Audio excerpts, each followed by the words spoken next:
Hello दोस्तों। आज बात करते हैं महात्मा गांधी और उनके द्वारा किए गए आंदोलनों के बारे में। महात्मा गांधी के द्वारा किए गए आंदोलन के बारे में आज हम इस वीडियो में बात करने वाले हैं।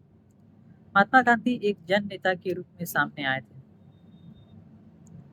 गांधी जी 46 वर्ष की उम्र में 1915 में दक्षिण अफ्रीका से भारत लौटे थे। फिर वे वहां पर नस्ल भेदी पाबंदियों के खिलाफ लड़ाई किए थे, खिलाफ अहिंसक आंदोलन चला रहे थे और अंतर्राष्ट्रीय स्तर पर उनकी अच्छी मान्यता थी और लोग उनका बहुत ही ज़्यादा आदर करते थे। दक्षिण अफ्रीकी आंदोलनों की वजह से उन्हें हिंदू, मुसलमान, पारसी और ईसाई, गुजराती, तमिल और उत्तर भारतीय, उच्च वर्गीय व्यापारी, वकील और मजदूर सब तरह के भारतीयों से मिलने जुलने का मौका मिल चुका था। महात्मा गांधी ने पहले साल पूरे भारत का दौरा किया। इस दौरान वे यहाँ के लोगों, उनकी ज़रूरतों और हालात को समझने में लगे रहे। उनके शुरुआती प्रयास चंपारण, खेड़ा और अहमदाबाद के स्थानीय आंदोलनों के रूप में सामने आए। इन आंदोलनों के माध्यम से उनका राजेंद्र प्रसाद और वल्लभ भाई पटेल से परिचय हुआ। 1918 में अहमदाबाद में उन्होंने मिल मजदूरों की हड़ताल का सफलतापूर्वक नेतृत्व किया। आइए अब 1919 से लेकर 1922 के बीच आंदोलनों को कुछ गहराई से देखते हैं। सबसे पहले रालट सत्याग्रह के बारे में जानते हैं, जो महात्मा गांधी द्वारा किया गया था। 1919 में गांधी जी ने अंग्रेजों द्वारा हाल ही में पारित किए गए रालेट एक्ट कानून के खिलाफ सत्याग्रह का आह्वान किया। यह कानून अभिव्यक्ति की स्वतंत्रता जैसे मूलभूत अधिकारों पर अंकुश लगाने और पुलिस को और ज्यादा अधिकार देने के लिए लागू किया गया था। महात्मा गांधी, मोहम्मद अली जिन्ना तथा अन्य नेताओं का मानना था कि सरकार के पास लोगों की बुनियादी स्वतंत्रताओं पर अंकुश लगाने का कोई अधिकार नहीं है। उन्होंने इस कानून को शैतान की करतूत और निरंकुशवादी बताया। गांधी जी ने लोगों से आह्वान किया कि इस कानून का विरोध करने के लिए 6 अप्रैल 1919 को अहिंसक विरोध दिवस के रूप में अपमान व याचना दिवस के रूप में मनाया जाए और हड़तालें की जाए। आंदोलन शुरू करने के लिए सत्याग्रह सभाओं का गठन किया गया। रालेट सत्याग्रह ब्रिटिश सरकार के खिलाफ पहला अखिल भारतीय संघर्ष था। हालांकि यह मोटे तौर पर शहरों तक ही सीमित था। अप्रैल 1919 में पूरे देश में जगह जगह जुलूसें निकाली गई और हड़तालों का आयोजन किया गया।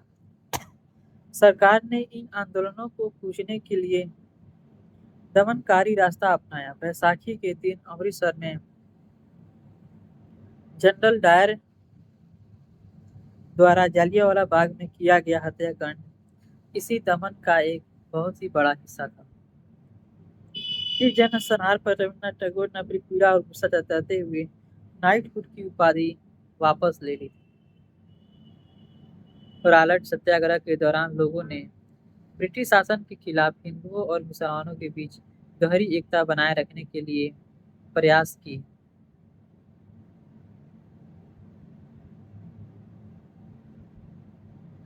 उनकी राय में भारत यहाँ रहने वाले सभी लोगों यानी सभी हिंदुओं, मुसलमानों और अन्य धर्मों के लोगों का देश है। उनकी गहरी आकांक्षा थी कि हिंदू और मुसलमान किसी भी न्यायपूर्ण उद्देश्य के लिए एक दूसरे का समर्थन करें। खिलाफत आंदोलन और असहयोग आंदोलन के बारे में। खिलाफत का मुद्दा इसी तरह का एक ज्वलंत मुद्दा था। 1920 में करीब अंग्रेजों ने तुर्की के सुल्तान पर बहुत सख्त संधि थोप दी थी। जलियांवाला बाग हत्याकांड की तरह इस घटने पर भी भारत के लोगों में भारी गुस्सा था। भारतीय मुसलमान यह भी चाहते थे कि पुराने ऑटोमन साम्राज्य में स्थित पवित्र मुस्लिम स्थानों पर खलीफा का नियंत्रण बना रहना चाहिए। खिलाफत आंदोलन के नेता मोहम्मद अली और शौकत अली अब एक सर्वव्यापी असहयोग आंदोलन शुरू करना चाहते थे। गांधी जी ने उनके आह्वान का समर्थन किया और कांग्रेस से आग्रह किया कि वह पंजाब में हुए अत्याचारों और खिलाफत के मामले में हुए अत्याचार के विरुद्ध मिलकर अभियान चलाएं और स्वराज की मांग करें। 1921 और 1922 के दौरान असहयोग आंदोलन को और गति मिली। हजारों विद्यार्थियों ने सरकारी स्कूल कॉलेज छोड़ दिए। मोतीलाल नेहरू, सी आर दास, सी गोपाल राजगोपालचारी और असफ अली जैसे बहुत सारे वकीलों ने वकालत छोड़ दी।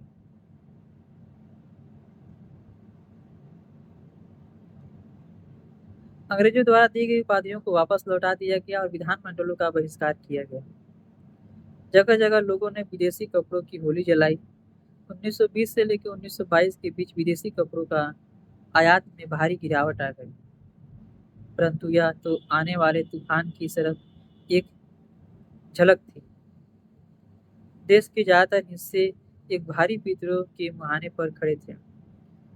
कई जगहों पर लोगों ने ब्रिटिश शासन का अहिंसक विरोध किया, लेकिन कई स्थानों पर विभिन्न वर्गों और समूहों ने गांधी जी के आह्वान क्या अपने अपने हिसाब से अर्थ निकाले और इस तरह के रास्ते अपनाए जो गांधी जी के विचारों से मेल नहीं खाते थे। सभी जगह लोगों ने अपने आंदोलनों को स्थानीय मुद्दों के साथ जोड़कर आगे बढ़ाया। जिससे खेड़ा गुजरात में पाटीदार किसानों ने अंग्रेजों द्वारा थोप दिए गए भाई लगान के खिलाफ अहिंसक अभियान चलाया। अहिंसा से गांधी जी का बहुत ही बड़ा आशय था कि प्रतिफल की मामूली सी भी इच्छा किए बिना लगातार अच्छे काम करते जाने अहिंसा का जन्म देती है। यही अहिंसा का सबसे मूल्यवान सबक है। दक्षिण अफ्रीका में उन्होंने अन्याय और अत्याचार को रोकने के उद्देश्य से पीड़ा के अनंत सिद्धांत को सीख लिया था। इसका सकारात्मक आशय अहिंसा से है। इसके लिए किसी भी व्यक्ति के हाथों खुशी खुशी पीड़ा सहने के लिए तैयार रहना चाहिए। किसी के प्रति दुर्भाव भावना नहीं रखें, यहाँ तक कि आपके साथ बुरा करने वालों के साथ भी कभी भी बुरा नहीं सोचना चाहिए। ये सब बातें महात्मा गांधी जी की द्वारा लिख बोली गई थी अहिंसा को लेकर।